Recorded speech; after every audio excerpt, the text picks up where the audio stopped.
মাঝরাতের ভয়, রাত যত গভীর হয় অন্ধকার তত নিস্তব্ধ হয়ে ওঠে।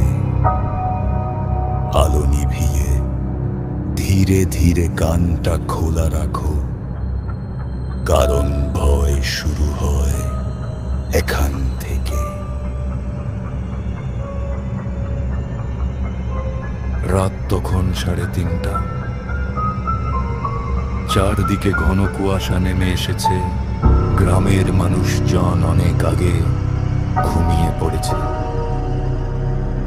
আমি রুদ্র ঔষধ আনতে পাড়া ফার্মেসির দিকে যাচ্ছিলাম, কারণ বাবা হঠাৎ করে প্রচন্ড জ্বরে পড়ে গেছে।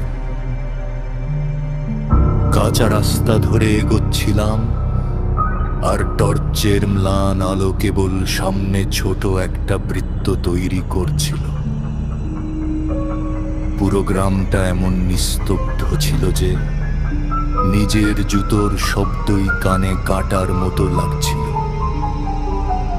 ঠিক তখনই প্রথমবার শুনলাম কেউ আমাকে ডাকছে,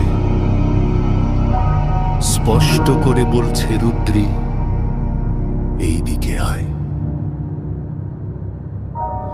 আওয়াজটা এতটাই পরিচিত যে আমি 1 সেকেন্ডের জন্য থেমে গেলাম। এটা আমার মায়ের গলার মতোই শোনাচ্ছিল। কিন্তু মা তো ঘরে আছে, এই কুয়াশার মাঝে বাইরে এসে আমাকে ডাকবে কেন? আমি একটু ভয় পেয়ে সামনে হাঁটতে শুরু করলাম, ভেবে নিলাম হয়তো কানে ভুল শোনা। কিন্তু কয়েক সেকেন্ডের মধ্যেই আবার ডাকটা ভেসে এলো, এইবার আরো কাছে থেকে, আরো টেনে টেনে বলা, যেন কেউ গলার ভেতর থেকে ডেকে বলছে, রুদ্র, থামিস না।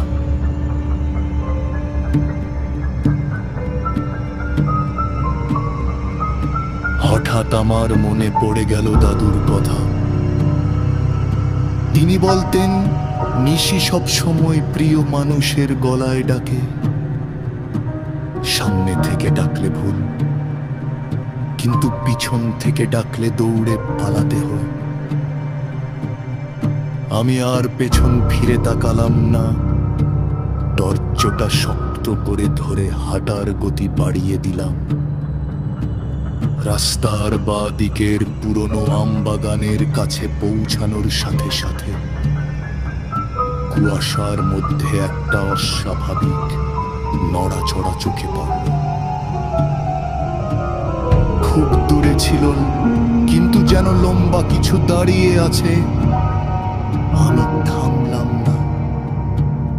ঠিক সেই মুহূর্তেই আমার কানে আবার একই আওয়াজ, এইবার খুব স্পষ্ট, খুব ঠান্ডা আর ভয়ানক শান্ত গলায়, আমি তোকে ডাকি, আমি তোর মা, আমার দিকে একবার দেখ।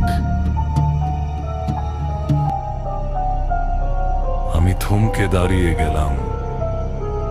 আওয়াজটা এতটাই মায়ের মতো, অথচ তাতে এমন অস্বাভাবিক কম্পন ছিল যে বুঝতে পারছিলাম এটা মানুষ নয়।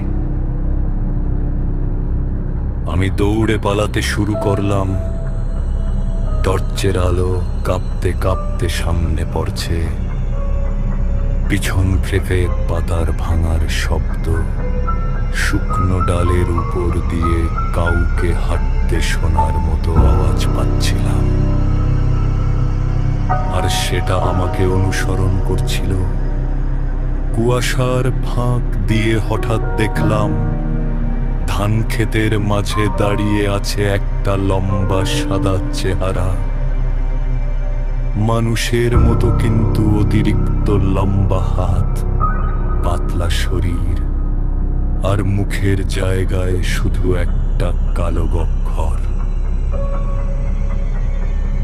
মুখ নেই, চোখ নেই, কিন্তু গলার নম্বরটা আমার মায়ের মতোই।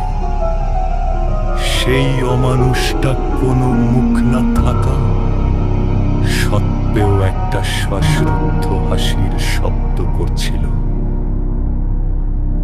সে দাঁড়িয়ে থেকেই বলল, দৌড়ালি কেন? তোকে ডাকলাম।